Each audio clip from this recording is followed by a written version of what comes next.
guys, this is Blaze Hammerfall from Social Excellence, and maybe you are one of the 14 people who watched our recent video for the song Running for a Bombshell. You got a lot of critique for this video. Let's have a look at it. So what you guys are complaining about is that I didn't play the drums, but I played these Tupperware boxes here in the video, and many of you say that is not true, that is fake, that is artificial intelligence or kind of stuff. Altogether, it's not true.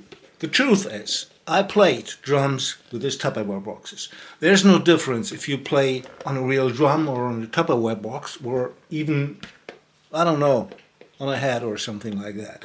And I will show you in this video how we created a great sound, great drum sound from this Tupperware boxes. So stay tuned, guys. Okay guys, first of all we have to prepare our drums. Let's assume this is the bass drum and this is the snare drum. I also need one microphone per drum. This is a Sennheiser MK4 and this is a Shure SM86. Both of them are condenser microphones. Now we connect this to our recording hardware. Yeah. We put this microphone under the bass drum, and we put this microphone here under the snare drum. So this is our setup for recording the drums. The next step is we connect these microphones to our recording hardware. This is a Presonus Studio 1824C, an 8-channel recording hardware. And on channel 1 we have the bass drum microphone, and on channel 2 we have the snare drum microphone. Now we have to check. I play the bass drum, and you see, you got a signal here. Shouldn't be too distorted, not clipping. The same we do for the snare drum.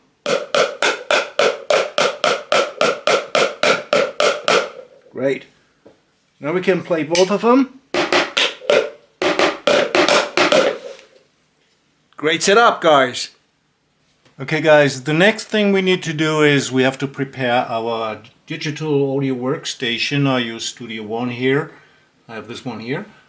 And what I actually do is I create two channels. Let's see, two audio channels. The first one I call bass drum, or no, let's say kick, not click, kick. And we connect input 1, that is our bass drum channel, you know.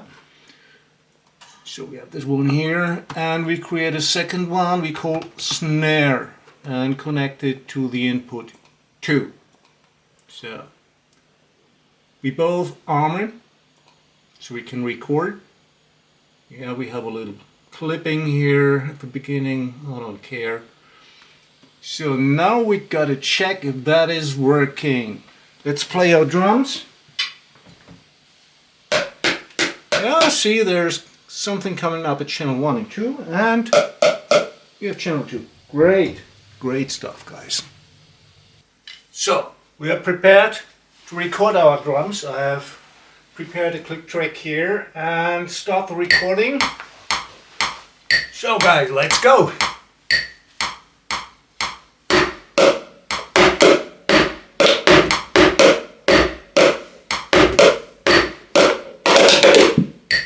Ha!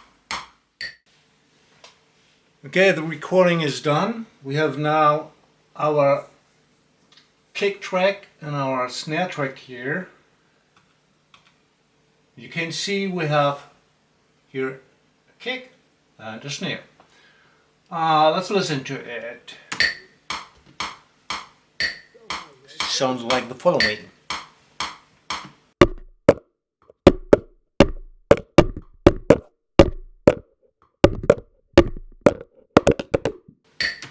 Okay, what you're thinking now is that sounds terrible. This sounds absolutely terrible because no real drums, but Tupperware boxes. So now we do a process that every sound engineer does in commercial productions too. For example, Metallica, they replaced the kick drum or the snare drum. I can't remember. In the album 17 Seasons, they replaced the drums, and that's what we actually do now here too. Okay, when we look at the kick drum now, we see we have these big spikes here. This one, this one, this one, and the smaller spikes. The smaller spikes are the spikes from the, is an overbleeding from the snare drum. So we want to avoid this. And what we do, no, first let's have a listen on it, on solo mode, and it sounds like this here.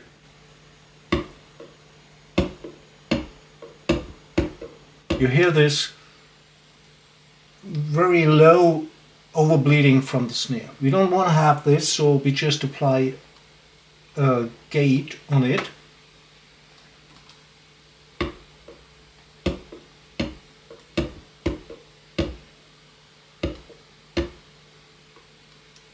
Now it's gone. Great. Now we calculate new waveform.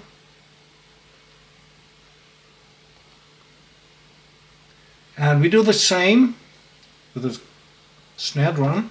You have this very little overbleeding here from the kick drum. To avoid this, we also apply a gate. Have a listen to it. Oh no, we have to put it on solo mode.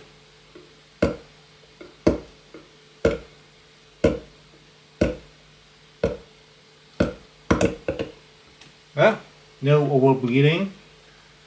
Calculate it.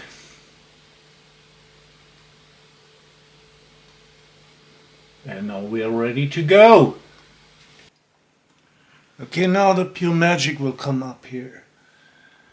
We are now looking again at the kick track channel, and what we want to do is we go to the band tool here, audio band, and what we actually can do here is detect the transients. So if I click on this here, you can see this waveform changes here, and I just have the transients. Transient means you don't have the complete waveform, but you have kind of a signal when the kick starts. So we do the same with the snare drum here. Click on it and say detect transients. So now we have the transients. Now we have all the places where the kick drum comes in, here, here, here, here, here, and where the snare drum comes in. So that's great, guys. Now we create a new channel, and this time this is an instrument channel. We call it drums,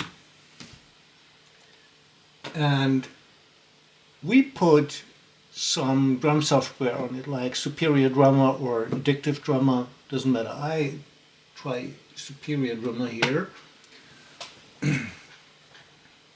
We have this Superior Drummer sound on this channel. Okay, let's have look at another here. Heavy, heavy, heavy is always good. Punch. We have punch, middle room, compression. That sounds good. This drum set. Yeah. Okay. Now then we have this channel. The only thing we need to do is we go to this transient channel here and drag it down to the drums channel. Let it fall. Now let's look at the edit mode. Change this to drums, and we see we now have on high bongo our transient kicks here. This is transferred to MIDI. What actually is not right. We don't want to have this on high bongo, so I just push it up to bass drum. I do the same with the snare channel. Drag it down So we have again this on high bongo. I don't know why this is always positioned at high bongo, so I mark him, go up to acoustic snare. Here we go.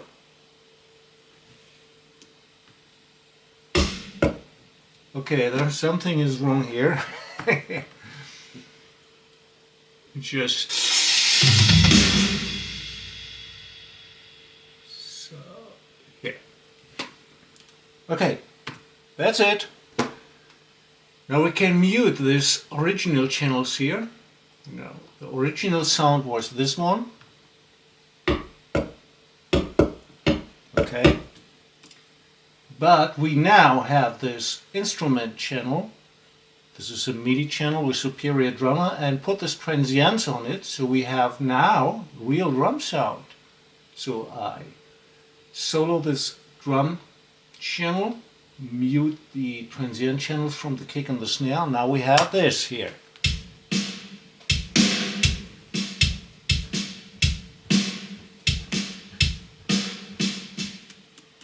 And guys, that's it actually.